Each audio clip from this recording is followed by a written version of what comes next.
Okay, तो last की एक दो वीडियोस में हमने बात की है ओएसपीएफ के एलएसए टाइप 1 एंड टाइप 2 के बारे में।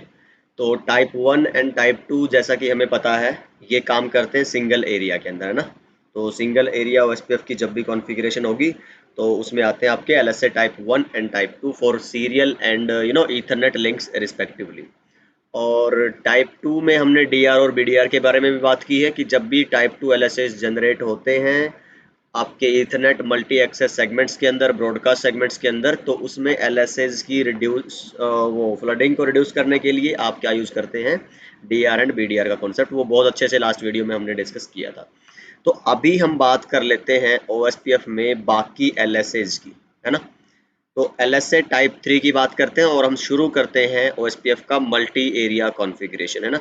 तो कोई भी एक सिंपल सी टोपोलॉजी से शुरू करेंगे और धीरे धीरे इसको कॉम्प्लेक्स वे में डिस्कस करेंगे कि हाँ जी कहाँ पे किस तरह का काम आता है एलएसए टाइप 3 का आपका, ठीक। तो एक बेसिक आइडिया आपको दे देता हूँ मैं, जैसे कि यहाँ पे कि ओएसपीएफ एलएसए टाइप 3 करते क्या है।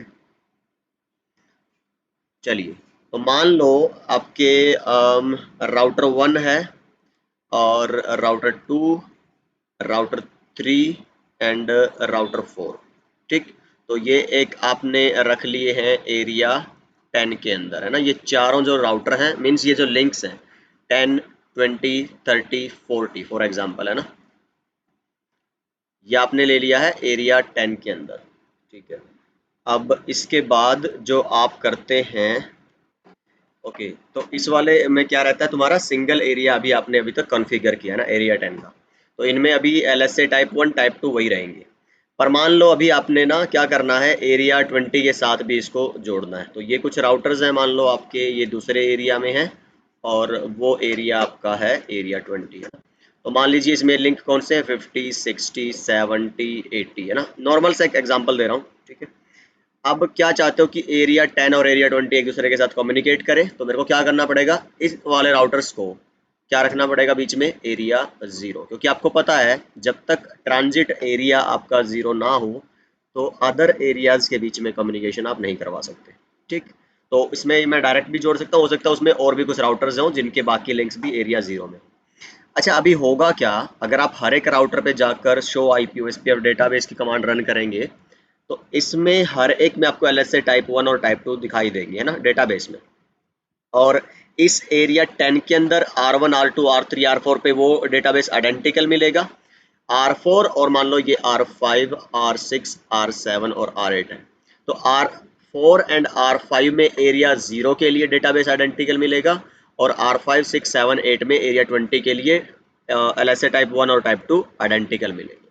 अब बात आती है कि एरिया 10 के रूट्स आप एरिया 20 तक कैसे पहुंचाएंगे और एरिया 20 के रूट्स आप एरिया 10 तक कैसे पहुंचाएंगे। और सिर्फ रूट नहीं पहुंचाना, बेस्ट रूट की इन्फॉर्मेशन मीन्स कॉस्ट की इन्फॉर्मेशन पहुंचानी है कि मान लो इधर से आपके लिंक की कॉस्ट कितनी है, 5, ये है 3, इधर से है 2 और ये है 1, ठीक है। तो ये कॉस्ट हमने देख ली है। और सपोज इधर, चलो इधर वाले राउटर की नहीं, मैं सिर्फ इसकी बात करता हूँ कि यहाँ पे कोई आपका सर्वर है, कोई लिंक है, मान लो 90 वाला, इसकी कॉस्ट भी 1 है और इस एक क्लाइंट को जाना है इस सर्वर पे, है ना। तो अगर आप बेस्ट पाथ कैलकुलेट करोगे यहाँ से, तो सपोज करो राउटर 5 से जो रूट है 50, 60, 70 और 80 और 90, है ना। तो राउटर 5, राउटर 6, राउटर 7, राउटर 8, इन पे आप ओएसपीएफ कॉन्फ़िगर करोगे, ओके।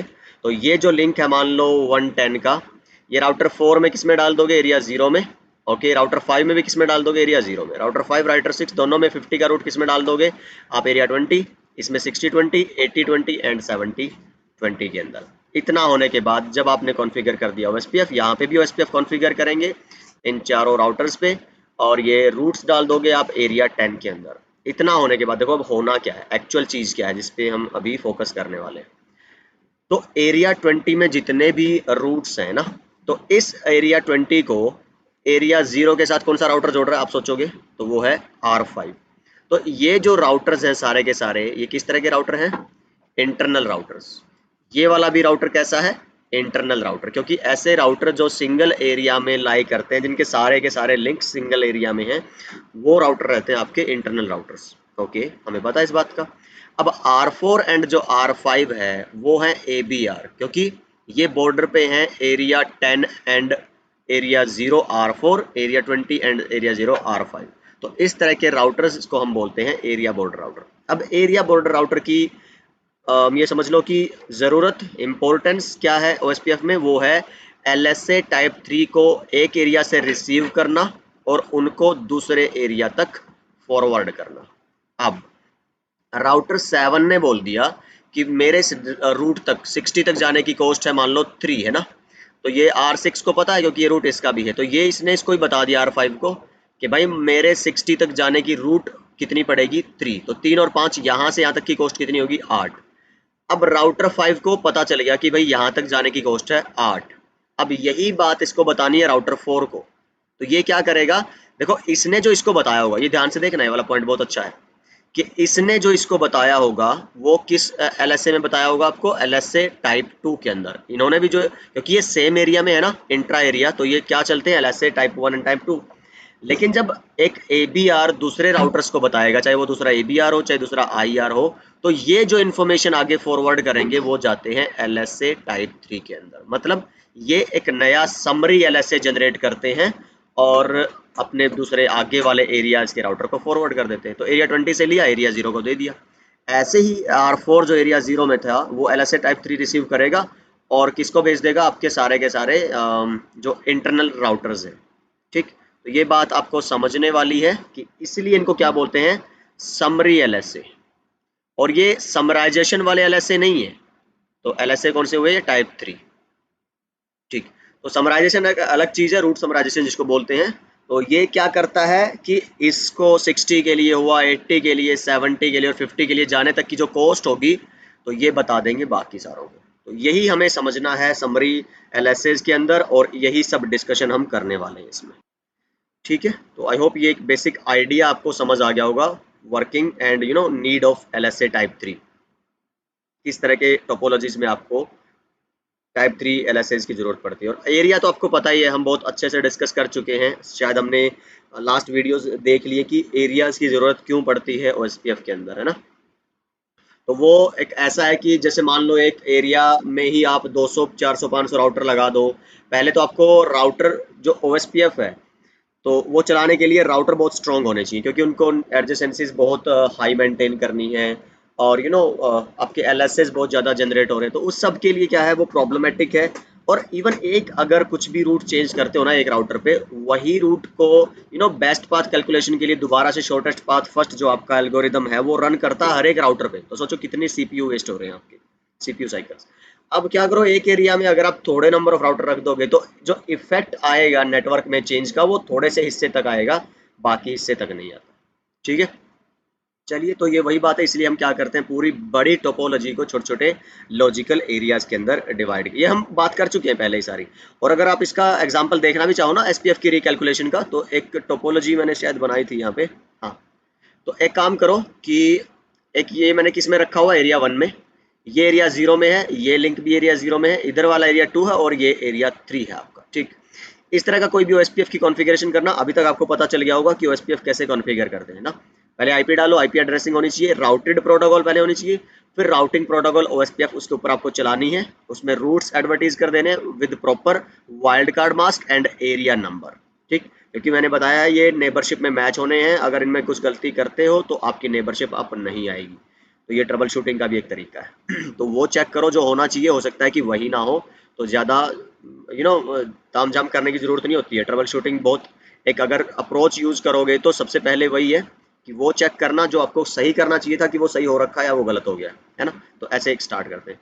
ठीक है जी, नॉर्मली आपने OSPF कॉन्फ़िगर कर दिया, फिर एक कमांड अगर आप यहाँ पे रन करोगे जैसे R1 पे जाके, और वो कमांड है आपकी शो IP OSPF स्टैटिस्टिक्स, है ना। अब इसमें देखो यहाँ पे OSPF कितनी बार रन हुआ है, 2 टाइम्स। ठीक है, ऐसे ही अगर आप जाके R3 पे जो एरिया 2 और एरिया 0 में है उस पे आप चेक करोगे शो IP OSPF और स्टैटिस्टिक्स, इसमें एरिया 0 के अंदर SPF चला हुआ है 6 बार और एरिया 2 में SPF चला हुआ है 4 बार। अब अगर मान लो आप एरिया 1 में कुछ चेंज करते हो ना, तो क्या उसका इस पे कुछ फर्क पड़ेगा, देख लेते हैं। मान लो मैं क्या करता हूँ कि इंटरफेस कोई भी FA0/1 आप कॉन्फ़िगर कर लो, आईपी दे दो कोई भी 1.1.1.1 और इसको नो शट करके आप राउटर, मुझे याद है कि मैंने इस पे प्रोसेस आईडी 1 चलाई हुई है ना, तो नेटवर्क डाल दो 1.0.0.0 और वाइल्ड कार्ड मास्क डाल दो इसमें 255 और एरिया डाल दो, मान लीजिए आपने इसमें डाल दिया कौन सा 1 ही डाल देना, ठीक है। चलो, तो इतना होने के बाद एक बार अगर मैं चेक करूं कि शो आईपी ओएसपीएफ स्टैटिस्टिक्स, तो यहाँ पे कितनी बार हुआ है, 3 बार। राउटर 3 पे चलो, क्या दिखा रखा है अभी भी 6 और 4 ना, तो क्या बाकी एरिया में कोई फर्क पड़ा है? ये देखो एरिया 1 पे अगर आपका चेंज आता है तो उसका बाकी एरियाज के एसपीएफ कैलकुलेशन पे कोई फर्क पड़ने वाला नहीं। तो यही चीज हमने बोला था कि भाई आपका जो एसपीएफ की कैलकुलेशंस हैं वो सिर्फ कहाँ तक सीमित रहती हैं, एक सिंगल एरिया तक। ठीक है जी, तो ये सारी बातें आप देख लीजिएगा। अच्छा, इसमें और दिखा देता हूँ आपको थोड़ा सा मैं आइडिया कि चलो R1 पे ही जाते हैं। जैसे इस पूरे टोपोलॉजी में आप देखोगे 60 तक रूट्स आपके 10, 20, 30, 40, 50 एंड 60। ठीक है, पहले राउटर पे सिर्फ एरिया 1 है और रूट है 10। अगर आप चेक करोगे शो आईपी ओएसपीएफ और डेटाबेस है ना, तो आप यहाँ पे ये नोटिस करो, देखो टाइप 1 और टाइप 2 का तो हमें पता ही है, तो उसमें तो क्या है आपका, ये देखिए टाइप 1 भी है। टाइप 1 में तो सिर्फ क्या रहेगा, लिंक की स्टेट्स रहेंगी है ना, तो खुद का ये कौन सा इसका 10.1 है और 10.2 है। ठीक, तो उसके लिए क्या देखना है इसको, तो अच्छा पहले तो इसकी बात कर लें एक एक करके है ना, थोड़ा सा सांस लेके दोबारा स्टार्ट। अच्छा, ये है आपका राउटर जो लिंक स्टेट है टाइप 1 और टाइप 2, इनमें क्या रहेगा कि आपकी आईपी, सामने वाले की आईपी और यही सारी चीजें रहती हैं इसके अंदर है ना। और एडवर्टाइज राउटर कौन होता है, जो उसको बता रहा है उसके बारे में, तो 10.1 तो मेरा खुद का लिंक है ना, तो इनमें क्या रहती है, वो टाइप 1 और 2 में लिंक की तो इन्फॉर्मेशन रहती है। तो 10.1 कौन है, मैं खुद हूँ, मैं ही एडवर्टाइज कर रहा हूँ। 10.2 कौन एडवर्टाइज करता है, सामने वाला राउटर, तो वो उसकी नेबर आईपी से करेगा, राउटर आईडी से करेगा, राउटर आईडी से। तो एडवर्टाइजमेंट राउटर में यूज करता है उसकी राउटर आईडी, और यहाँ पे भी आप देख लो वो राउटर आईडी यूज कर रहा है। ठीक है, फिर आप आ जाओ, और ये किसके लिए बात हो रही है, एरिया 1 के लिए, क्योंकि राउटर 1 जो है वो पार्ट है सिर्फ और सिर्फ एरिया 1 का है ना। जब राउटर 2 और 3 पे जाएंगे हम, कई सारे एरियाज की ही इसमें आउटपुट आएगी, अभी सिर्फ किसके बारे में है, एरिया 1 के बारे में। अच्छा, तो अच्छा एक और चीज देखो जरा, यहाँ पे राउटर 2 पे भी अगर आप जाओगे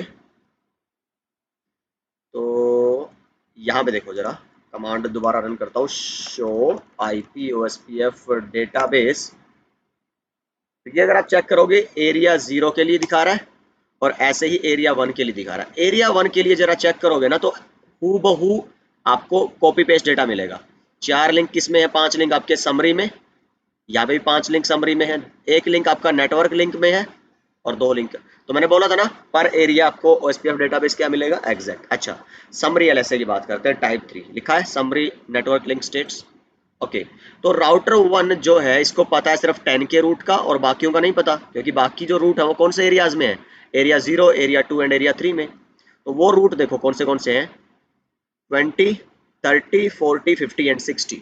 तो 20 वाला और जो 60 वाला रूट है वो कौन से एरिया में आता है तुम्हारा, एरिया 0 में। तो ये देखो एरिया 0 के जो राउटर हैं वो आपके रूट्स बाकी एरियाज के राउटर को बता रहेंगे नहीं, क्योंकि R1 तो सिर्फ एरिया 1 में है, वो ना तो एरिया 0 से डायरेक्टली जुड़ा है, ना एरिया 2 से, ना एरिया, अच्छा 0 से तो फिर भी जुड़ा है ये ठीक है, पर 2 और 3 से तो नहीं जुड़ा, पर लेकिन 2 और 3 के रूट फिर भी इसके पास आ रहे हैं। वो कैसे पॉसिबल हुआ, क्योंकि उनके जो ABR थे, उनके ABR ने मेरे ABR तक इन्फॉर्मेशन भेजी R2 तक, और R2 ने फिर मेरे तक इन्फॉर्मेशन भेजी। यही फंडा होता है आपके समरी नेटवर्क लिंक स्टेट्स का। और आप किसी पे भी जाओगे R2 पे चेक करोगे आपको ऐसे ही मिलेंगे एरिया 1 के लिए यहाँ पे, और एरिया 0 के लिए चेक करोगे, 0 में कौन से रूट है, इसमें 20 का है, तो आप देखो जरा यहाँ पे आपको 20 की एंट्री मिली क्या, नहीं। ठीक है, क्योंकि ये तो आपका खुद का रूट है, इसकी आपको इन्फॉर्मेशन बाकियों से नहीं चाहिए। तो ये है जी आपका फंडा टाइप 3 एलएसएस।